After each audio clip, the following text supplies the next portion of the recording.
Nagpaliwanag ang isang Metropolitan Trial Court judge sa magkakaibang issue ngayon sa impeachment case laban kay Vice President Sara Duterte.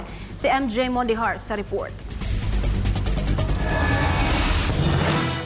Pinitik ni incoming Senator Tito Sotto III ang ginawa ng senator judges na ibalik sa Kamara ang articles of impeachment laban kay Vice President Sara Duterte. Diin ng dating Senate President, flawed o may depekto ang pasya dahil tanging trabaho ng senator judges sa impeachment trial ay magtanong sa magkabilang panig. Ngunit sa panayam sa SMNA News, ipiniliwanag ni Judge Marlo Campanilla ng Metropolitan Trial Court Branch 83 na batay sa konstitusyon kasama sa kapangyarihan ng Senado bilang impeachment court ang mag-interpret ng rules.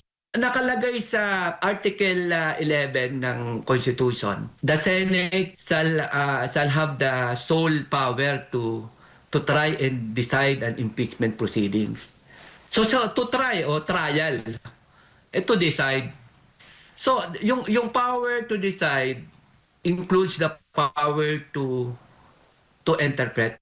Batay sa Article 11, Section 3 ng 1987 Constitution, ang Senado ng Pilipinas ang may sole power na magpasya sa impeachment case. Sa oras na aprubahan ng Kamara ang reklamo, ang Senado na magiging impeachment court ang tanging magpapasya kung dapat bang tanggalin sa pwesto o hindi ang isang akusadong opisyal.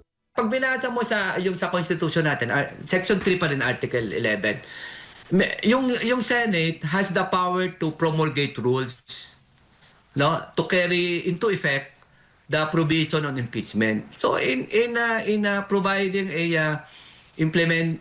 yung promulgating an impeachment rules, siyempre mag-i-interpret ka. Samantala, ipinaliwanag naman ni Judge Campanilla ang kaibahan ng political at judicial question sa usapin ng one-year bar rule sa impeachment. Isa ito sa mga kondisyon kung bakit niremand o ibinalik ng Senado sa Kamara ang articles of impeachment. Ayon sa hukom, nasa Korte Suprema ang pinal na pasya sa issue.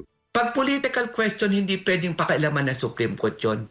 Bahala kayo dyan kung anong decision nyo. Halimbawa, nag-decide ang Senate on matters which is considered as a political question. Hindi pwedeng pakialaman ng Supreme Court yun. Pero pag justiciable question siya, yun yung bagay na pwedeng pakialaman ng Supreme Court. Kasi for example, merong constitutional provision, ang nagbabantay ng Constitution yung Supreme Court. Nilino naman ni Campanilla na wala siyang kinakampihan sa Senado at Kamara at purely educational lamang ang pagpapaliwanag nito batay sa saligang batas. Para sa Diyos sa Pilipinas kung mahal, MJ Mondeja, SMNA News.